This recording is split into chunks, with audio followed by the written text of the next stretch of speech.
Life at times can feel a little meaningless. In those moments, we might turn to something like philosophy to look for answers and meaning. But can philosophy provide meaning to the modern person? To answer this question, I turned to my fellow philosophy content creators here on YouTube and asked them to respond to this question in under 2 minutes. I hope you enjoy some of their responses. Hi, I'm Einzelganger, content creator. Having an academic background in religious studies, I have been paying close attention to the religious decline in Western societies. As more and more people don't have a religious compass, it's interesting to observe their collective search for meaning. The decline of Christianity isn't a recent phenomenon.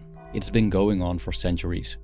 In the 19th century, Friedrich Nietzsche already predicted the greatest threat humanity would face when societies become secularized, which is nihilism.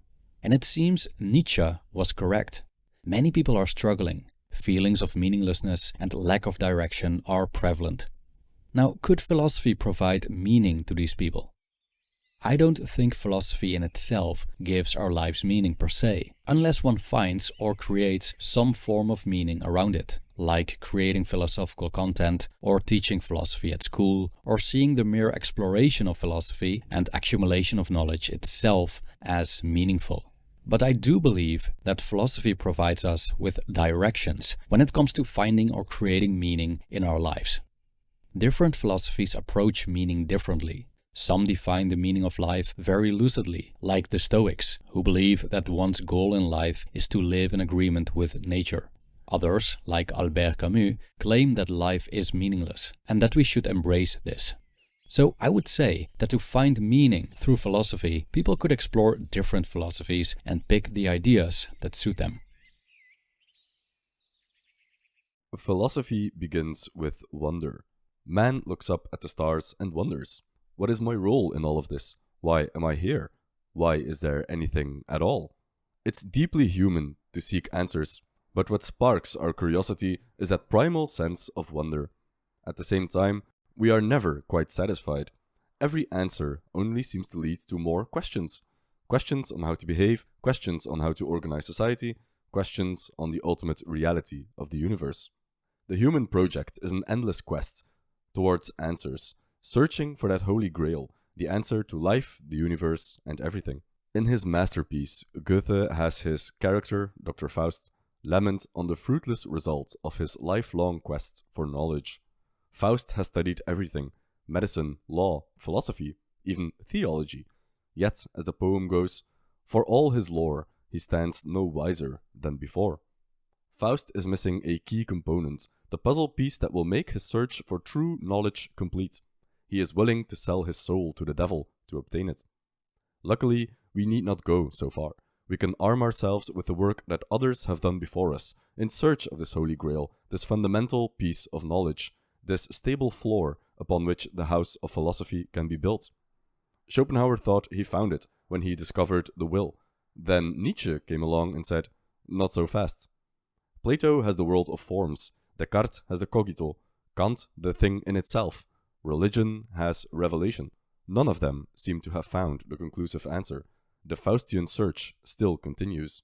And perhaps the value is in the search itself, not in finding what we're looking for. Who's even to say we're ready for what we find? It's human to explore. We circumnavigated the globe. We're looking outward to space and inward into the mind and the soul. We're splitting the atom and trying to look beyond the atom. Whenever we find an answer, a new question urges us on to begin our search anew. I invite you to join me and look for answers together by standing on the shoulders of giants, investigate their journeys, and hopefully learn a thing or two for ourselves. And let's hope we're ready for what we find. Trust those who seek the truth, doubt those who find it. Andre Gide. Philosophy is the love of wisdom, but in order to discover wisdom, we must first distinguish what is wisdom from what is not. Therefore, philosophy should serve as a chisel for the hardened beliefs within us. Where we have grown rigid and stuck in our thinking, philosophy is a crowbar that leverages curiosity and open-mindedness. In the spirit of providing value and meaning to the modern person, philosophy is a tool that we can use to break through our barriers, biases, cognitive dissonance, cultural conditioning, political brainwashing, religious indoctrination, and most of all to stretch our comfort zone. Indeed, we must first break through before we can discover a breakthrough. As such, philosophy is the razor blade of intellect. It gives us a cutting edge. It even cuts itself. In fact, the best philosophy is not only self-deprecating, but self-defeating. Because only truth matters, and since we can never be certain of any truth, we must use philosophy like a sword that cuts through even truth itself. Nothing should be off limits. Where philosophy is concerned, the only God is a razor-sharp question mark cutting through all things. Philosophy cuts through all answers just as cleanly as it cuts through all questions. It tricks the trickster into divulging its tricks. It unveils the wizard behind the curtain was always us. Most of all, philosophy teaches us how to cultivate a good sense of humor, which is a philosopher's saving grace. Without it, a philosopher is likely to take themselves too seriously, and the philosophy that takes itself too seriously can no longer be considered philosophy, for it becomes rigid, limited, stuck.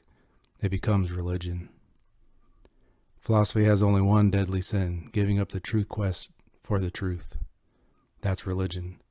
Where philosophy is a disciplined thought, religion is comfortable belief. A good sense of humor prevents such comfortable bewitchment. Wittgenstein said it best. Philosophy is a battleground against the bewitchment of our intelligence. Thank you to all of the channels who joined us for this collaboration and shared their responses, and a special thank you to Eternalized, the philosophy channel, who helped us put this series together. And finally, thank you to the viewer for joining us. Catch us next week to see who's next.